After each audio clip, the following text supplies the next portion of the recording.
चलिए अपने आत्मा के ज्ञान और ध्यान की ओर।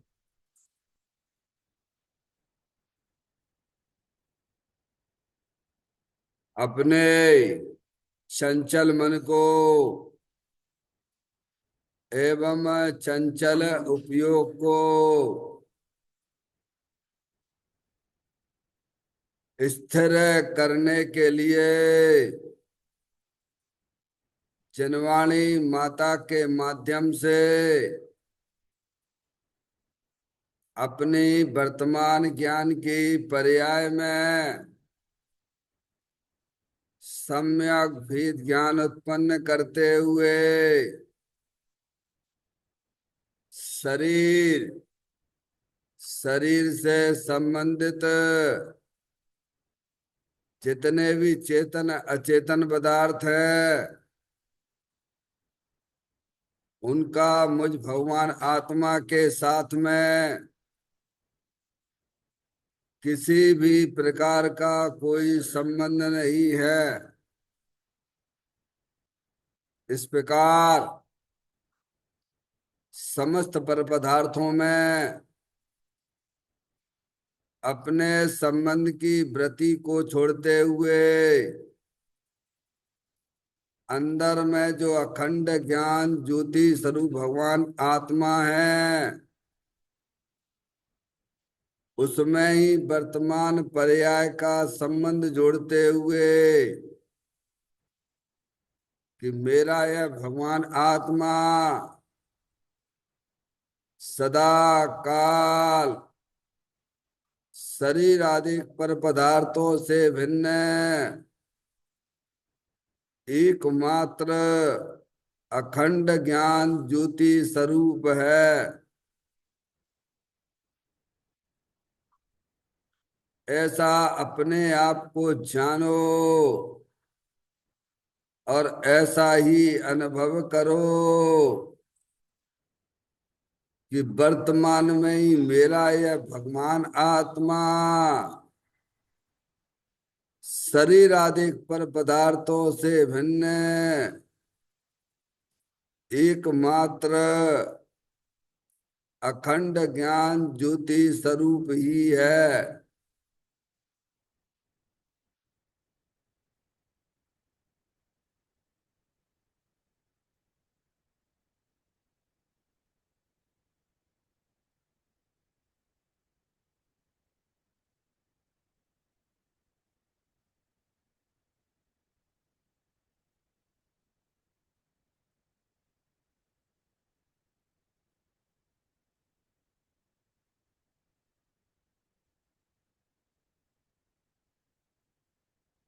इसी प्रकार से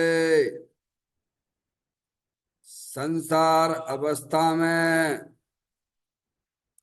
आत्मा की पर्याय में जो विविध प्रकार की पुण्य पाप के परिणाम दिखाई देते हैं वे समस्त परिणाम पर द्रव्यों के लक्ष्य से होने वाले भाव हैं। वे हमारे आत्मा का स्वभाव नहीं है। ऐसे समस्त रागादिक परिणामों में एकत बुद्धि ममत बुद्धि कर्तत बुद्धि भोक्तत बुद्धि तथा उन रागादिक परिणामों की ज्ञाता बुद्धि को भी छोड़ते हुए अंदर में जो अखंड ज्ञान ज्योति स्वरूप भगवान आत्मा है जो कि सदा काल शरीर रागादिक से भिन्न एकमात्र पूर्ण निराकुलता स्वरूप वाला है। ऐसा अपने आप को जानो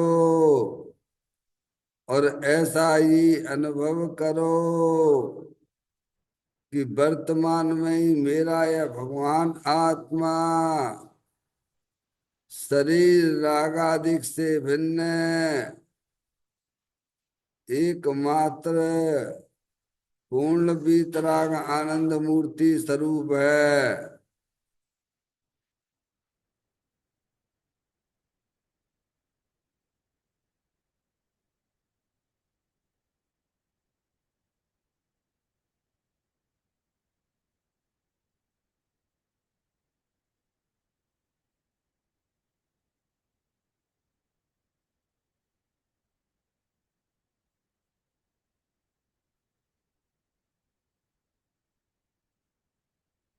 इसी प्रकार से संसार अवस्था में आत्मा की पर्याय में जो पर के लक्ष्य से होने वाला ज्ञान है, वह परलक्षी ज्ञान भी हमारे आत्मा का स्वभाव नहीं है। वह तो इंद्रिय जनित ज्ञान है। इस प्रकार शरीर, रागादिक और परलक्षी ज्ञान की पर्यायों से विभिन्न मैं तो एकमात्र अखंड ज्ञान ज्योति स्वरूप भगवान आत्मा हूँ, ऐसा अपने आप को जानो और ऐसा ही अनुभव करो कि वर्तमान में ही मेरा यह भगवान आत्मा शरीर, रागादिक और खंड खंड ज्ञान की पर्यायों से भी भिन्न एकमात्र अखंड ज्ञान ज्योति स्वरूप ही है।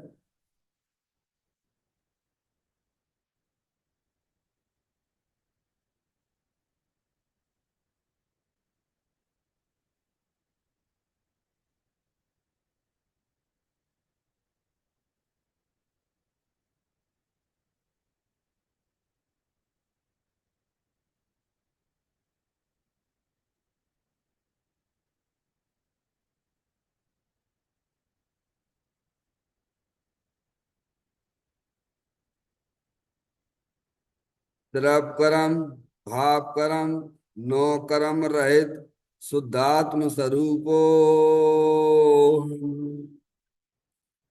मेरा ये भगवान आत्मा सदा काल शरीर आदि के नौ कर्मों से भिन्न है। मेरा ये भगवान आत्मा सदा काल ज्ञानावरणादि आठ कर्मों से भी भिन्न है। मेरा ये भगवान आत्मा सदा काल मोह राग देश भाव कर्मों से भी भिन्न है।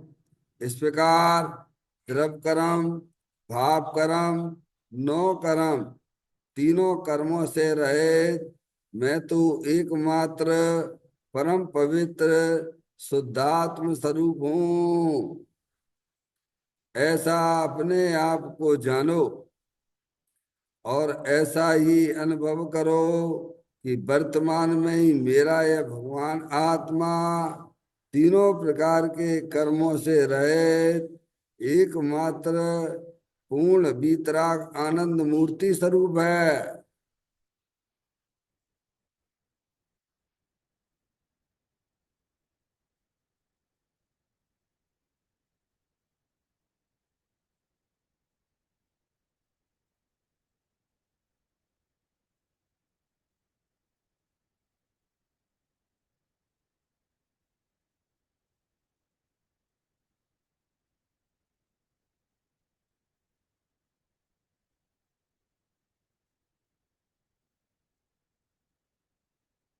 ओम नमः सिद्धेभ्य।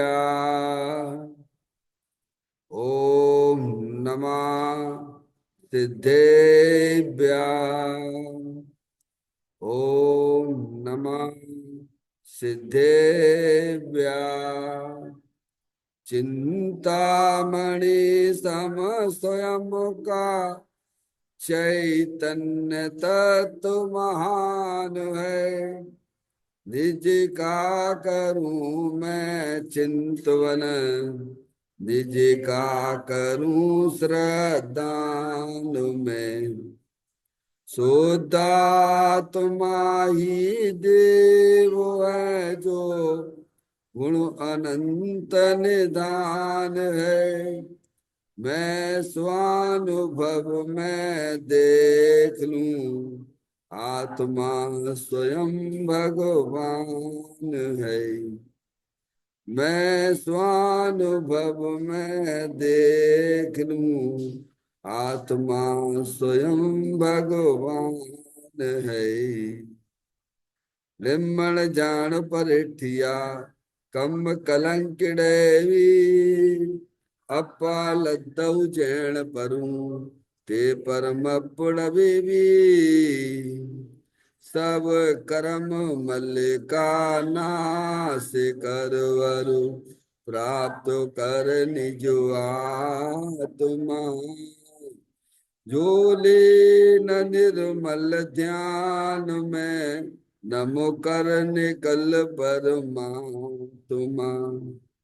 सब नाश कर घन गाति हरे, अंत पद को पालिया। कर नमन उन जिन देव को, यह काव्य पथ अपना लिया।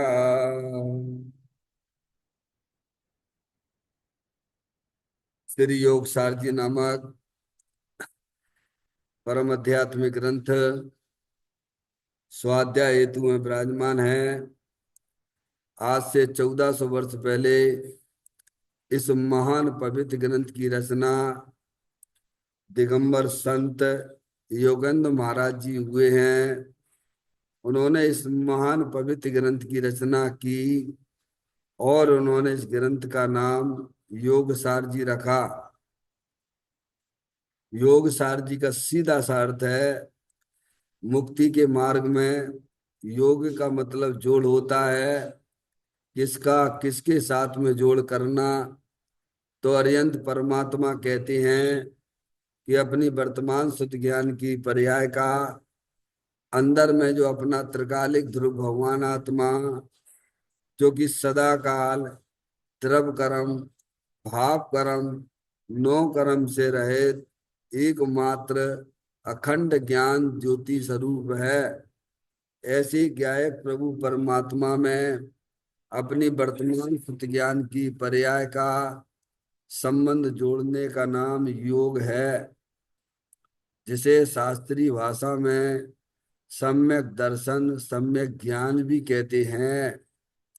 और चैतन्य भगवान आत्मा में ही अपनी वर्तमान पर्याय को मग्न कराना, लीन करना, स्थिर करना, उसे सार कहते हैं, यानी सम्यक चारित्र कहते हैं। तो योग सार क्या हो गया?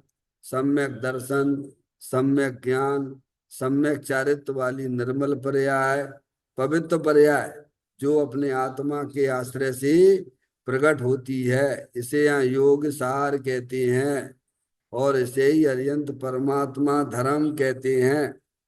देखिएगा, योग सार ग्रंथ के माध्यम से हम और आप यहाँ पर 62वें नंबर की गाथा का स्वाध्याय चल रहा है, जिसमें दिगंबर संत हमें यह कहना चाहते हैं कि जो जीव अपने आप को आत्मा जानते हैं, अपने आप को आत्मा मानते हैं, अपने आत्मा का अनुभव करते हैं, वे आत्माएं पर्याय में परमात्मा हो जाती हैं और उनकी पर्याय में अब अनंत काल तक अनंत दर्शन, अनंत ज्ञान, अनंत सुख, अनंत वीर जैसी अविनाशी चीज की प्राप्ति होती है।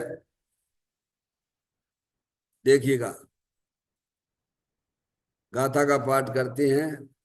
अपना तो आत्म में रहे तो कौन सा फल ना मिले, बस हो या केवल ज्ञान एवं अख्य आनंद परिणमे। यानी जब आत्मा का अपनी आत्मा के साथ में अपनापन आ जाता है। अपनापन का मतलब क्या है? कि मैं आत्मा हूँ, मैं शरीर नहीं हूँ, मैं लड़का लड़की नहीं हूँ। समझ में आया भैया? और ना ही मैं रागी द्वेषी हूँ, मैं तो चेतनेश्वर भगवान आत्मा हूँ।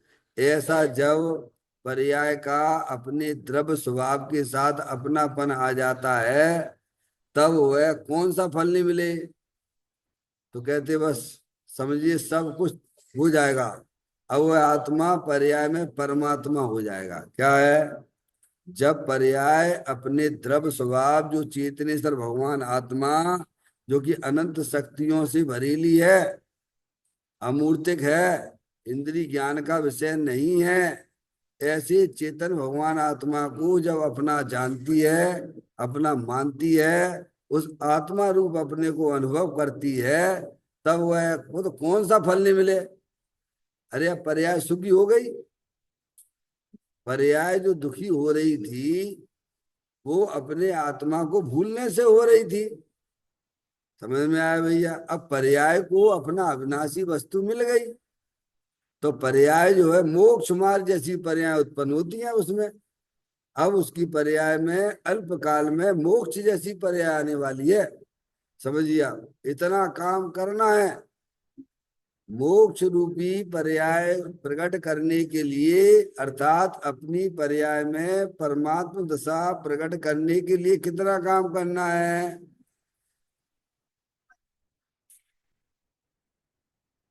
जो पर्याय अपने द्रव्य स्वभाव को भूलकर बाहर प्रवर्तन कर रही थी, वही पर्याय अपने चेतन भगवान आत्मा को जान गई कि अरे मैं तो चेतनेश्वर भगवान आत्मा हूँ, मैं लड़का लड़की नहीं हूँ, मैं शरीर ही नहीं हूँ। समझ गया? ऐसा जब अपनापन अपने आत्मा में आता है, तब वह आत्मा अल्पकाल में मोक्ष जैसी पर्याय को प्राप्त करेगा फल रूप में। समझ में आए भैया? इतना सा काम आपको जो है मोक्ष यानी पर्याय में परमात्मा होने के लिए करना पड़ेगा। कितना? कि मैं आत्मा हूं, मैं ज्ञाता दृष्टा भगवान आत्मा हूं, मैं शरीर नहीं हूं। नकारो शरीर को। क्या करना? ये शरीर जड़ है, ये मैं नहीं हूं। शरीर को जानने वाली चेतन आत्म वस्तु में हूं। समझ में आया भैया? ऐसे ही हमारी आत्म पर्याय में संसार अवस्था में जो भी विभाव रूप परिणतियां उत्पन्न दिखाई देती हैं, वे भी मैं नहीं हूं। वे सब परलक्षी भाव हैं, वो भी मैं नहीं हूं। मैं तो एकमात्र चेतनेश्वर भगवान आत्मा हूं, ऐसा स्वीकार करना। समझ गया? बस वहीं से मोक्ष मार्ग प्रारंभ हो जाता है। देखिएगा, अगले पॉइंट पर विचार करेंगे अपन।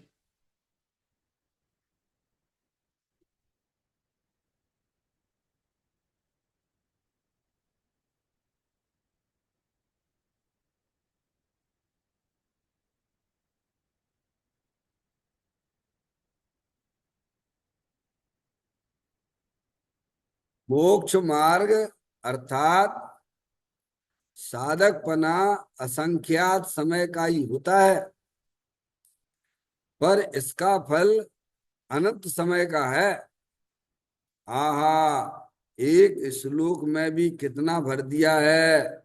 जंगल में बसने वाले योगेंद्र देव पुकार कर कहते हैं कि स्वयं को स्वयं से जानते ही कौन सा फल प्राप्त नहीं होता है। अनुभव के आनंद से लेकर रत्नात्रय और केवल ज्ञान आदि सभी प्राप्त होंगे ही। क्या कहते हैं? कितना काम करना है संसार से छूटने के लिए भगवान। संसार यानी जन्म मरण, पर्याय में होने वाले दुख, मूल राग जिसके परिणाम, उनसे छूटने के लिए कितना काम करना है। तो कहती हैं मोक्ष मार्ग अर्थात साधक बना असंख्या समय का ही होता है। जब पर्याय का अपने द्रव्य के साथ अपनापन हो जाता है, तब वह आत्मा साधकपना प्रकट होता है। क्या होता है? अरे पर्याय है कि नहीं है? और पर्याय जिसकी है वो द्रव्य भी है कि नहीं है? बोलो भैया। बिना पर्याय की कोई द्रव्य होता है? द्रव्य के बिना कोई पर्याय होती है क्या? ये आपको जो है प्रकाश दिख रहा है, तो उसके पीछे पावर हाउस है कि नहीं, इलेक्ट्रिक पावर हाउस है कि नहीं है? ये प्रकाश ही बता रहा है कि पीछे बहुत बड़ा इलेक्ट्रिक पावर हाउस है। क्या है माता जी? ये प्रकाश क्या बता रहा है? ये प्रकाश हमें क्या बताता है? कि पीछे इलेक्ट्रिक पावर हाउस पड़ा हुआ है। समझ में आए भैया? ऐसे ही शुद्ध ज्ञान वाली पर्याय क्या बता रही है? कि पीछे अनंत ज्ञान, अनंत दर्शन, अनंत सुख, अनंत वीर जैसी पावर हाउस, अनंत शक्तियों के भंडार स्वरूप वस्तु है। फिर क्या बता रहा है? अरे पर्याय के बिना द्रव होता है कि द्रव के बिना पर्याय होती है? समझ में आती है कि नहीं बात? भगवान की बात है। हम्म। ये शरीर है, ये रागादिक परिणतियां दुख रूपी परिणति हैं। ये आत्मा की नहीं है। ये आत्मा नहीं है। समझ में आया? इसे अपना मत जानो, इसे अपना मत मानो। किसे अपना जानो? ये अंदर जो पावर हाउस है, जो अनंत शक्तियों से भरेलो भगवान आत्मा है, ये मैं हूं। क्या है? कौन स्वीकार करेगा? तो क्या शुद्ध ज्ञान की पर्याय स्वीकार करती है। और किसको नकार करती है? शरीर है, शरीर से संबंधित जितने भी चेतन अचेतन पदार्थ है, और आत्मा की पर्याय में जो दुख रूपी पर्याय होती है, मोर आदेश के परिणाम होते हैं, तो वो शुद्ध ज्ञान की पर्याय कहती है नहीं भैया, ये मेरी चीज नहीं है। मेरी चीज तो अनंत शक्तियों से भरेलो भगवान आत्मा है, अरूपी है, इंद्रिय ज्ञान का विषय नहीं है। कौन किसको स्वीकार कर रहा है? हैं? तो शुद्ध ज्ञान की पर्याय ये कहती है कि भाई साहब, वो अंदर जो द्रव वस्तु है ना, सुख शांत रस से लबालब ज्ञान सागर आत्मा, विभ्रम की चादर का सर्वांग पर घटे आत्मा। हे बाप जन इस लोक के सब एक साथ नहाइए, इसे ही अपनाइए, इसमें ही मग्न हो जाइए। आचार्य अमृतचंद देव 1000 वर्ष पहले हुए। उन्होंने समय सार में एक कलश लिखा, 32वें नंबर का कलश। वे कहते हैं सुख शांत रस से लबालब, सुख शांत रस से लबालब है ज्ञान सागर आत्मा। विभ्रम की चादर हटा। कौन सी विभ्रम रूपी चादर हटाओ? ये शरीर है सो मैं हूं, ये रागादिक परिणतियां मेरी हैं, ऐसा भ्रम तोड़ दे। अरे तू तो अनंत शक्तियों से भरेलो भगवान आत्मा है। ये भगवान का उपदेश है, ये दिगंबर संतों का उपदेश है। वे हमें क्या काम करने के लिए कह रहे हैं? कौन सा काम करने के लिए कहते हैं? कि तुम तो चेतनेश्वर भगवान आत्मा हो, अनंत शक्तियों से भरेले हो। समझ में आया भैया? ये शरीर रागादिक ये कर्मकृत वस्तुएं हैं, इनसे तुम्हारा कोई भी संबंध नहीं है। तो तुम्हें क्या करना? इनसे संबंध बना के रखना, कि संबंध तोड़ने के लिए जनवाणी माता कहती है। बोलो। जनवाणी समझ में नहीं आती, गजब है। माँ की भाषा समझ में नहीं आती है, हैं? हम्म? अरे तुम तो अनंत शक्तियों से भरेले भगवान आत्मा हो, सुख शांति से भरेले भगवान आत्मा हो, ऐसी विभ्रम रूपी चादर को वेद ज्ञान के द्वारा हटा दे। क्या कहा? किसमें अपनापन कर? सुख शांत रस से लबालव्य ज्ञान सागर आत्मा, विभ्रम की चादर हटा सर्वांग पर घटे आत्मा। क्या हो जाएगा? जब आत्मा ऐसा जानता है, रे मैं तो चेतनेश्वर भगवान आत्मा हूँ, अनंत शक्तियों से भरेलो भगवान आत्मा हूँ, है समझ में आया? ये शरीर रागादि की सब कर्म करत वस्तुएं हैं, ये मेरी चीज नहीं है। जब ऐसा श्रद्धा ज्ञान होता है तो क्या होता है? अनंत शक्तियां जो द्रव्य में भरी हुई थी उनकी पर्याय में प्रकटता होने लगती है। क्या कहा? सुख शांत रस से लबालव्य ज्ञान सागर आत्मा, विभ्रम की चादर हटा सर्वांग पर घट आत्मा। क्या होता? सर्वांग प्रगट, सब तरह से अत्यंत आनंदी आनंद छाने लग जाता पर्याय में। समझ में आए भैया? हाँ, जब पर्याय का अपने द्रव्य के साथ संबंध जुड़ता है, अपनापन आता है, तो क्या होता है कि हर पर्याय पर्याय में सर्वांग आनंद ही आनंद छाने लगता है। देखा कितना गजब का काम हुआ? बोलो। पर ये काम करना पड़ेगा भगवान, अपनी चीज को पहचानना पड़ेगा, अपनी चीज में अपनापन लाना पड़ेगा।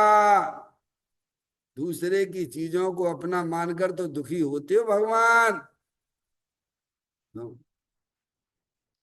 घर के काम किसको करने हैं? आत्मा को करने के, शरीर के काम है वे। बोलो भैया, संसार के जितने काम हैं आत्मा के हैं कि शरीर के हैं? बोलो भैया, जिनका अपन टेंशन लिए घूमते रहते 24 घंटा। शरीर कौन है तुम्हारा? है? है? कौन है शरीर तुम्हारा? क्या नहीं कहते? तुम्हारा पड़ोसी कहो तो कहो। क्या कहो? पड़ोसी के काम को तुम अपना अपना काम मान के बैठ गए, और तुम्हारा क्या काम वो तुम भूल गए। संसार के जितने भी काम हैं वो कौन की? आत्मा के हैं कि शरीर की हैं? बोलो भैया। अरे किन की हैं?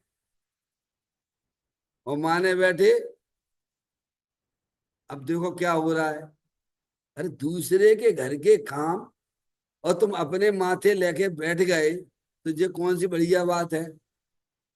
संसार के जितने भी काम हैं वे तुम्हारे नहीं है भगवान। तुम तो चेतनेश्वर भगवान आत्मा हो, अरूपी हो, अनंत शक्तियों से भरेले हो भैया। हैं? अब दूसरे के काम को अपनों काम माने बैठे, कि घर के काम हमें करना है, बाजार के काम हमें करने हैं, तुम्हें करने हैं। तुम कौन हो? अरे कौन हो भाई? ऐसे माँ जनवाणी माता हमें जगा रही है।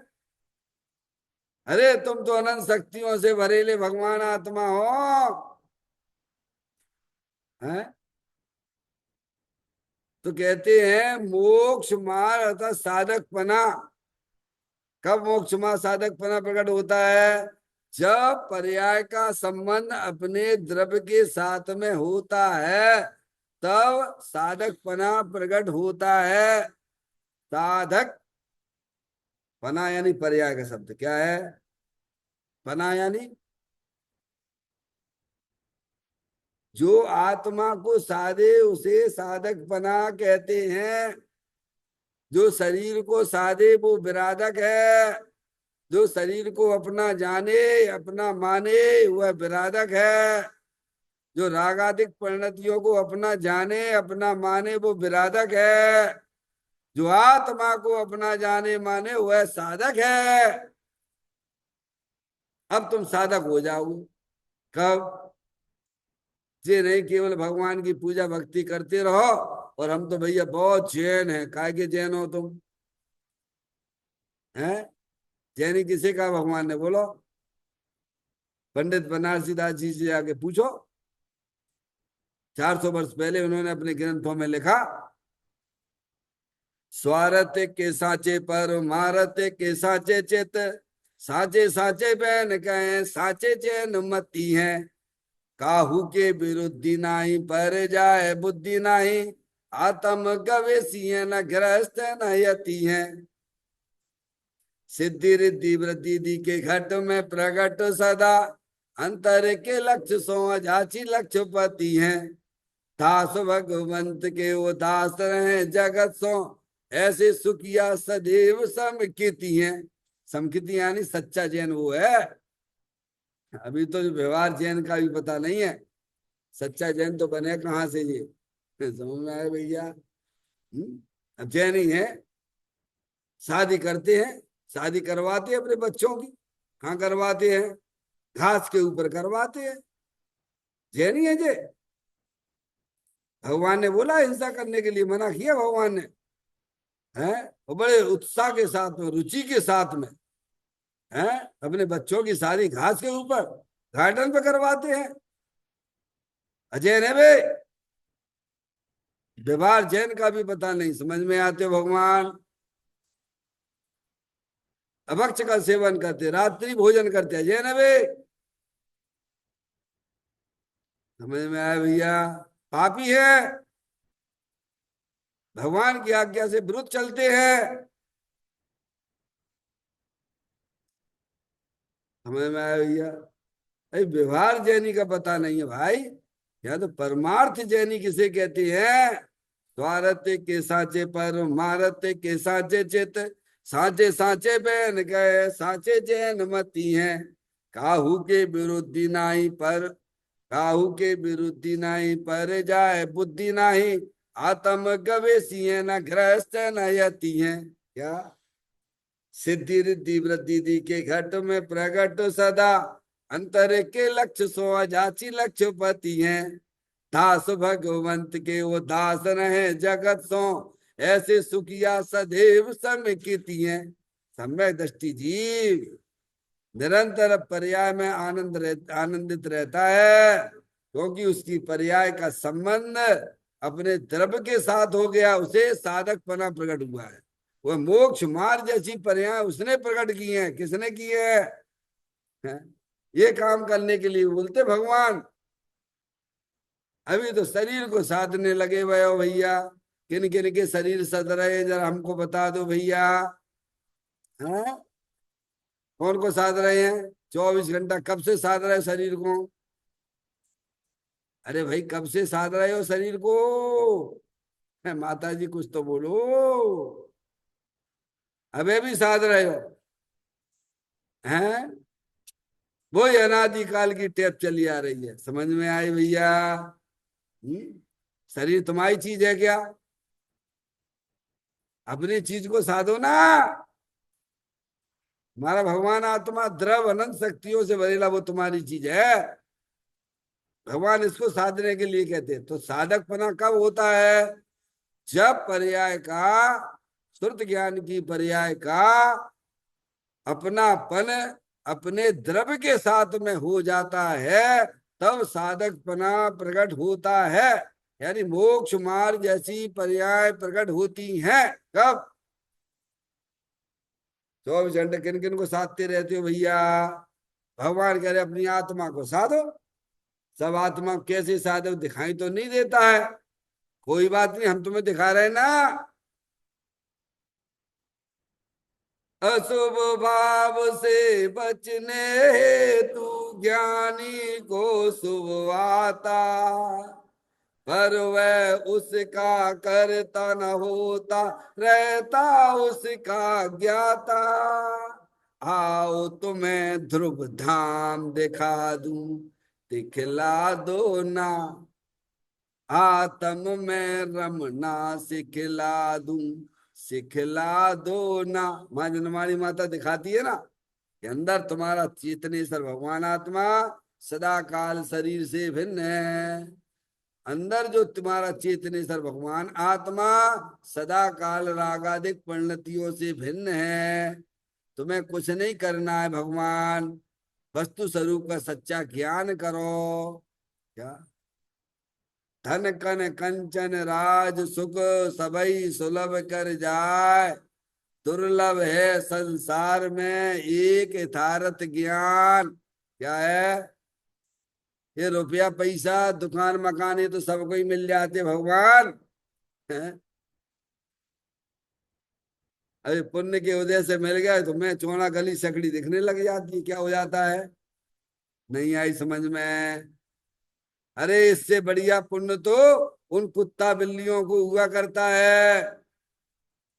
तुम तो इतने परेशान होते हो कमाने के लिए, लेकिन कुत्ता बिल्लियों को देखो ना।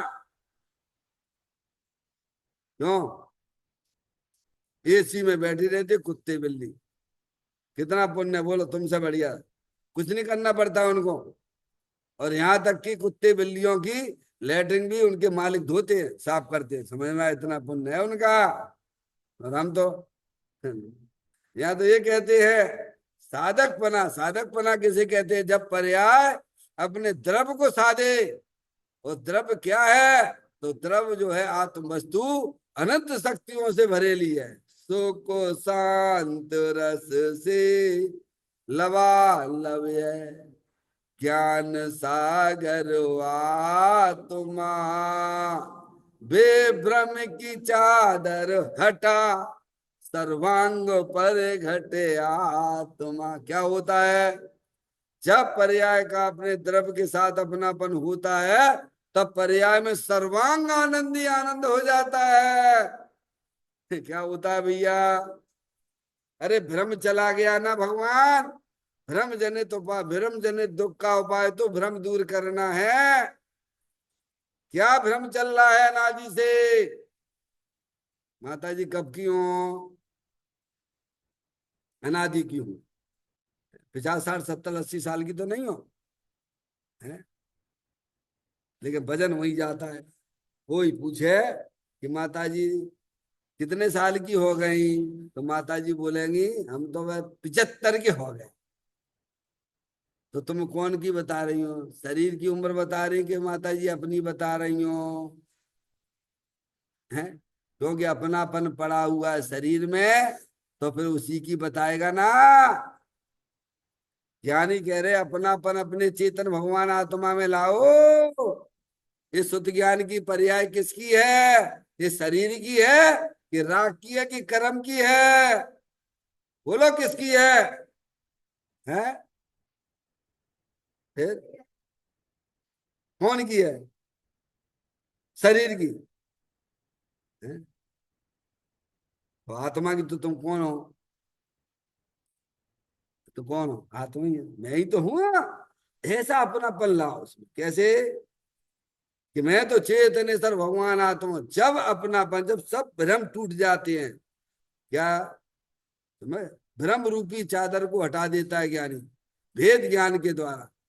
हमें भेद ज्ञान के द्वारा इस शरीर को नकार देता है। अंदर में कर्म की रचना है, वो मेरी नहीं है। समझ? शरीर शरीर में है, कर्म कर्म में है। वही दुख रूपी रागादिक परिणतियां संसार अवस्था में होती है, वह भी आने जाने वाली आश्रत तत्व है, वो भी मैं नहीं। मैं तो शुद्ध बुद्ध चेतन घन स्वयं ज्योति सुखधाम, बीजो कईयो केटलू कर विचार तो पाऊं। सुख शांत रस से लबालव्य, ज्ञान सागर आत्मा, बेभ्रम की चादर हटा, सर्वांग पर घटे आत्मा। हे बाप जन से लोक के सब एक साथ नहाइए। किसमें नहाइए? अरे किसमें नहाइए? जो सुख शांति से भरा हुआ भगवान आत्मा है, उसमें पर्याय को डुबो दो। यही उसका स्नान है। क्या? हम्म? उसे अपनाइए। ये भगवान ही कहते हैं। दिगंबर संत ये कहती हैं। और यहाँ भी योगेंद्र महाराज भी यही कह रहे, पुकार पुकार के कह रहे हैं, देखो मोक्ष मार्ग अर्थात साधक पना संख्या समय का ही होता है। तो साधक पना कब होता है? साधक पना कहाँ होता है? पना शब्द है ना, तो पर्याय में होता है। कहाँ होता है? जब सुत ज्ञान की पर्याय अपने द्रव को साधती है, अर्थात द्रव की तरफ ध्यान देती है, द्रव की तरफ दृष्टि करती है, तब साधकपना प्रकट होता है। कब होता है? जब पर्याय अंदर में झांकती है, देखती है कि अपना चेतन भगवान आत्मा अनंत शक्तियों से भरेलो है, वो ही मैं हूं, वो आत्म वस्तु अरूपी है, इंद्रिय ज्ञान का विषय नहीं है, उसे तो माँ जनवाणी माता दिखाती है, तब साधकपना प्रकट होता है। यानी जब पर्याय का अपनापन अपने द्रव्य के साथ में होता है, तब साधकपना प्रकट होता है, तब मोक्ष मार्ग प्रकट होता है। और वह मोक्ष मार्ग कितना असंख्यात समय का ही है। कैसा है? समझ में आएगी? मोक्ष मार्ग कहो, पवित्र पर्याय कहो, अतीन्द्रिय आनंद कहो, एक ही बात है वो। तो कहते वो तो असंख्यात समय का है, और उसका फल देखिए आप। और पर इसका फल अनंत समय का है। क्या है? कहते मनुष्य जन्म की कमाई तुम अनंत काल बैठे बैठे खाओगे, सिद्ध परमात्मा बन के। अब तुम्हारी पर्याय में कभी भी विराधक का भाव नहीं आएगा, कभी भी मोक्ष मारूपी पर्याय भी गायब हो जाएगी। क्या हो जाएगी? हाँ, अब तो वो अनंत काल तक अनंत दर्शन, अनंत ज्ञान, अनंत फल वाली पर्याय रहेगी। कौन सी रहेगी? विराधक पना भी चला गया और साधक पना भी चला गया। अब अनंत काल तक उस आत्मा के साथ में जो मोक्ष मार्ग का फल था, अनंत दर्शन, अनंत ज्ञान, अनंत सुख, अनंत वीर, अब वह सिद्ध भगवान बन के ऐसो आनंद लूटेगा। समझ में आएगी भैया? बंधना समझ में आती है, ये धर्म की बातें समझ में आती है। सिखा धर्म किसे कहते हैं? जब पर्याय का अपने द्रव्य साथ के संबंध जुड़ता है, तब मोक्ष मार्ग जैसी पर्याय प्रकट होती हैं, और उसका फल अनंत दर्शन, अनंत ज्ञान, अनंत सुख, अनंत वीर। अब वह आत्मा के साथ में वो रहेगा। अभी आत्मा में अज्ञान दशा में क्या साथ में रह रहा है? मोह राग देश रूप परिणाम रह रहे, दुखी टेंशन वाली पर्याय रहती हैं। समझ में आया भैया? कहते हैं इस पर इसका फल, मोक्ष मार्ग का फल अनंत समय का है। क्या है? देखो भैया, जितना हमारा तुम्हारा भूत गया ना भैया, उससे अनंत गुना हमारा तुम्हारा भविष्य है। क्या कह रहे हैं? वो भी अनंत है। भूतकाल जितना गया है तो अनंत, लेकिन उससे भी अनंत अनंत गुना भविष्य है। अरे ज्ञानी कहते हैं, जैसे समुद्र में से एक बूंद निकाल दी जावे, वो तुम्हारा भूत है, पूरा समुंदर भविष्य है। तो किसके बारे में सोचना? अरे भूत कितना था? अरे भूत तो बूंद के बराबर था। भविष्य कितना है? तो कहते हैं समुंदर जैसा है। अब जाके तो कोई चिंता ही नहीं करते ही। तो बस मिलेगा दो चार कैसों में, घर में कैसों में, बस इसी में लगे रहते हो। काय में काम धंधे में अपने उपयोग को लगाते रहते हो, विषय भोगों में अपने उपयोग को लगाते हो। एक मोबाइल और पकड़ा दो भैया, भटकने के लिए कम थे क्या वो? हाँ? कहते हैं पर उसका फल अनंत समय का है। बस ये समझिए, जिस पर्याय का अपने द्रव्य के साथ में अपनापन आता है, तो उसका साधकपना प्रकट होता है, पर वह साधकपना असंख्यात समय का ही होता है। अब उसका फल मोक्ष जैसी पर्याय, अनंत दर्शन, अनंत ज्ञान, अनंत सुख, अनंत वीर जैसी परिपूर्ण निर्मल पर्याय, अब वो रहेंगी आपके साथ में। कौन रहेंगी? भैया कछु पर्याय में प्राप्ति भई के नहीं भई है? तो ये तुम्हें पुरुषार्थ क्यों नहीं दिखता है भैया? पर्याय का द्रव्य के साथ होना, इसी का नाम पुरुषार्थ है भगवान। फिर कहते हैं जंगल में बसने वाले योगेंद्र देव पुकार कर कहते हैं, क्या कहते हैं? क्या पुकार पुकार कर कह रहे तुम ये काम करो, अपनी पर्याय का अपने द्रव्य के साथ संबंध जोड़ लो। क्या कह रहे हैं? आचार्य अमृतचंद देव का पढ़ाया आपको 1000 वर्ष पहले, इसी को अपनाइए और इसमें ही मग्न हो जाइए। ऐसे ही योगेंद्र देव मुनिराज जंगल में जन जन से दूर रहते हैं। वे जगत के जीवों को बताते हैं कि तुम अपने पर्याय का संबंध अपने द्रव्य के साथ में जोड़ो। ये शरीर है वो तुम नहीं हो, ये रागादिक परिणतियां भी तुम्हारी नहीं है, तुम तो चेतनेश्वर भगवान आत्मा हो। क्या हो? पुकार पुकार के कहते हैं। बिना अपन से क्या लेना देना इसका बताओ दिगंबर संतों को। अरे हमारा तुम्हारा तो संबंध हो सकता है, राग का संबंध हो भैया, अभी हमने इनका काम कर दिया, कल ये हमारा भी काम करेंगे। मुनराजों का हमारे तुम्हारे से क्या लेना देना भैया, वे तो सभी छोड़ के बैठे हैं भैया, हैं? निस्वार्थ में कहते हैं अरे भैया ये काम करो, ये भगवान की पूजा भक्ति तो होती रहती है, इसमें कोई बड़ी बात नहीं है, ये तो तुमने अनंत बार की है, एक ही काम नहीं किया है। क्या? नर भव मिला है मैं अपूर्व कार्य करूंगा, पाया है जिन शासन भव का अभाव करूंगा, है मेरा निश्चय सम्यक निश्चय। क्या? नर भव मिला है मैं अपूर्व कार्य करूंगा, तो अपूर्व कार्य का है? स्वभाव अपूर्व कार्य है कि बीतलाग रूप परिणति प्रकट करना वो अपूर्व कार्य होगा? बोलो है? अपूर्व का मतलब समझते हो? जो कभी तुमने अनंत काल में ये काम नहीं किया, कौन सा काम नहीं किया कि अपनी आत्मा की पर्याय में मोक्ष मार्ग जैसी पर्याय प्रकट नहीं करी। प्रभु वो मोक्ष मार्ग जैसी पर्याय कब प्रकट होती है? जब पर्याय का संबंध अपने द्रव्य के साथ हो जाता है, तब उसमें मोक्ष मार्ग जैसी पर्याय निकलती है। समझ में आया भैया? ये पुकार पुकार कर ये कहते, जंगल में बसने वाले योगेंद्र देव पुकार कर कहते हैं कि स्वयं को स्वयं से जानते ही कौन सा फल प्राप्त नहीं होता है। क्या कहते हैं? ये तो ना लेगा भगवान की पूजा करो भक्ति करो तुम्हारा कल्याण हो जाएगा, ऐसे होगा? वैर मुक्ता से कल्याण होगा कि अंतर्मुक्ता से होगा? बोलो भैया। फिर ये बात क्यों नहीं ध्यान रहती है? आते हो मंदिर में, आते हो भगवान की पूजा भक्ति करते हो, अच्छी बात है भैया, बुरी बात तो कुछ भी नहीं है, पर भगवान जे काम करने के लिए ना कह रहे हैं, वे कह रहे शांति से बैठ जाओ अपनी आत्मा के साथ में।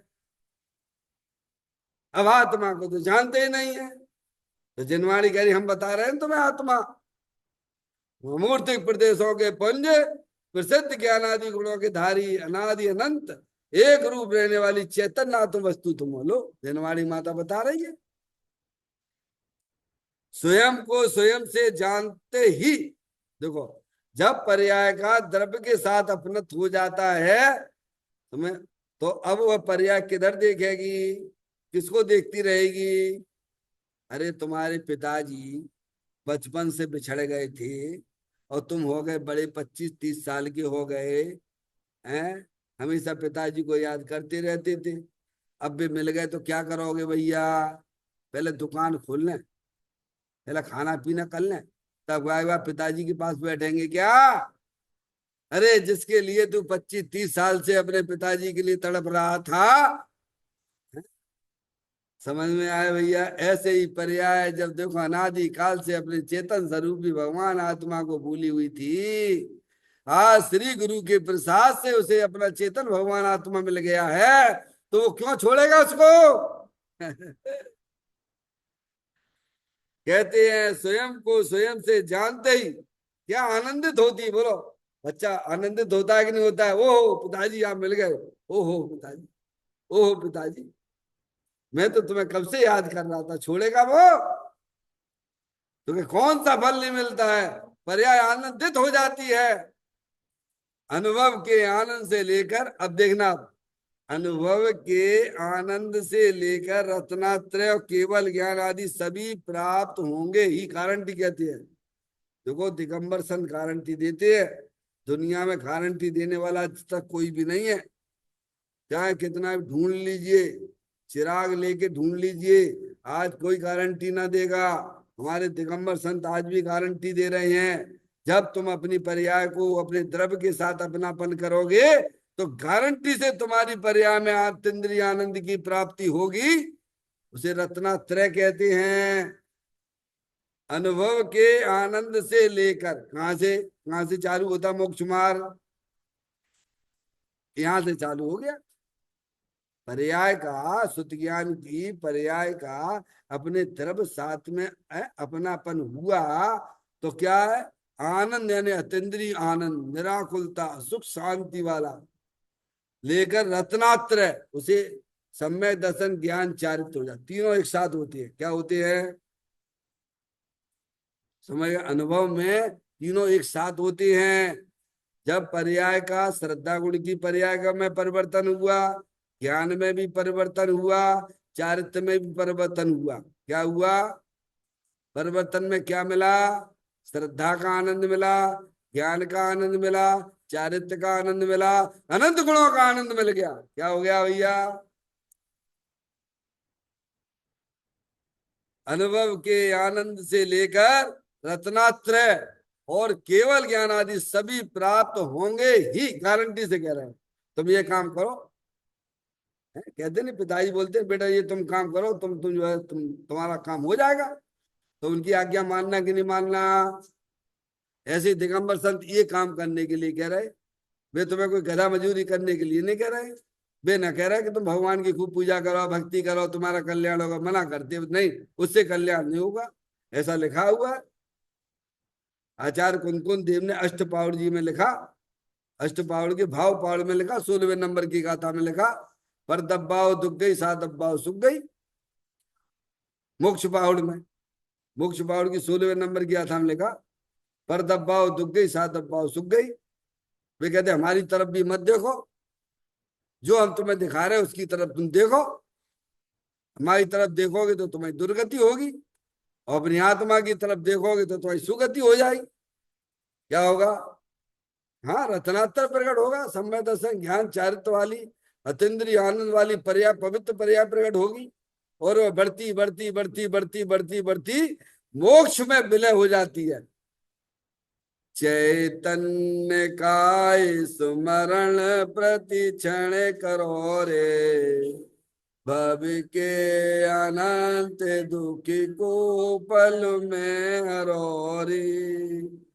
अक्षय अनंत निज सुख निदान पाओ, गाओ हरे नित इसी के गीत गाओ, गाओ हरे नित इसी के गीत गाओ। 9 बार नमोकार मंत्र का स्मरण।